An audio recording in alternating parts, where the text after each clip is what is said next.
ஒரு motivational speaker இருந்திருக்காரு. அவர்கிட்ட வந்து ஒரு கார்ப்பரேட் கம்பெனி வந்து அன்றைக்கி அவர்கிட்ட கேட்டிருக்காங்க, இந்த மாதிரி எங்களோட கம்பெனியில் வந்து எம்ப்ளாயீஸ் யாருமே ஒரு டீம் ஒர்க் எதுவுமே பண்ணவே மாட்டேன்றாங்க. எவ்வளோ பேர் வந்து ஸ்பீச் கொடுத்துட்டாங்க, பட் இருந்தால் கூட அவங்களுக்கு நாங்கள் மோட்டிவேட் பண்ணவே முடியலை. உங்களை பற்றி கேள்விப்பட்டிருக்கோம், நீங்கள் வந்து ஒரு ஸ்பீச் கொடுத்தா நல்லாயிருக்கும் அப்படின்னு சொல்லி கேட்டிருக்காங்க. இப்போ இவரும் அங்கே போயிருக்காரு. இவரும் ஒரு 3 days 4 days கிளாஸ்லாம் வச்சுருக்காரு. எவ்வளோ செஷன் ட்ரை பண்ணி பார்க்குறாரு. என்னென்னமோ கதைகள்லாம் சொல்கிறாரு, பேசுகிறாரு. அப்படியே கூஸ் பம்ப் ஆகிற அளவுக்கு மோட்டிவேட் பண்ணுறாரு. ஆனாலும் அவங்க யாரும் அந்த டீம் ஒர்க்கோட அந்த இதை புரிஞ்சிக்கவே இல்லை. யாருமே அந்த கோஆப்ரேட் பண்ணவே இல்லை. அப்போ இவர் திடீர்னு ஒரு ஐடியா பண்ணியிருக்காரு.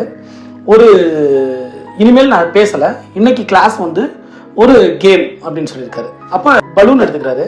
ஒவ்வொரு பலூன்லையும் ஒருத்தங்களோட எம்ப்ளாயியோட பேர் அதை பறக்க விடுறாரு. இதில் வந்து உங்கள் பேர் இருக்க பலூனை நீங்கள் பிடிக்கணும் அப்படின்னு சொல்லி சொல்கிறாரு.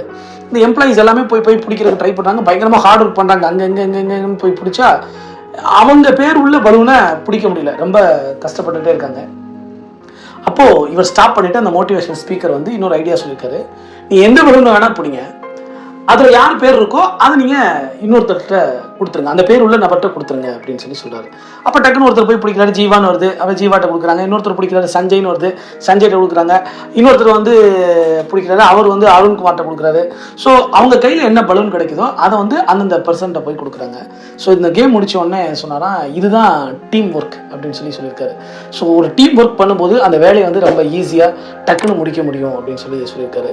ஸோ நம்மள்கிட்ட பல பேர்கிட்ட வந்து இந்த டீம் ஒர்க் இருக்கிறதே இல்லை. இந்த டீம் ஒர்க் இருக்கும்போது என்னன்னா, நமக்குள்ள ஒரு ஈகோ, ஸோ அவனுக்கு ஏன் நம்ம பண்ணணும், இவனுக்கு ஏன் நம்ம பண்ணணும், இவன் ஜெயிச்சா என்ன அப்படின்ற மாதிரி இல்லாமல், ஸோ நம்ம சேர்ந்து செய்யணும் அப்படின்ற சேர்ந்து ஒரு சக்ஸஸ் கொடுக்கணும் அப்படின்ற ஒரு மைண்ட் இருந்துச்சுன்னா கண்டிப்பாக டீம் ஒர்க்கில் ஒரு பெரிய சக்ஸஸ் பண்ண முடியும்.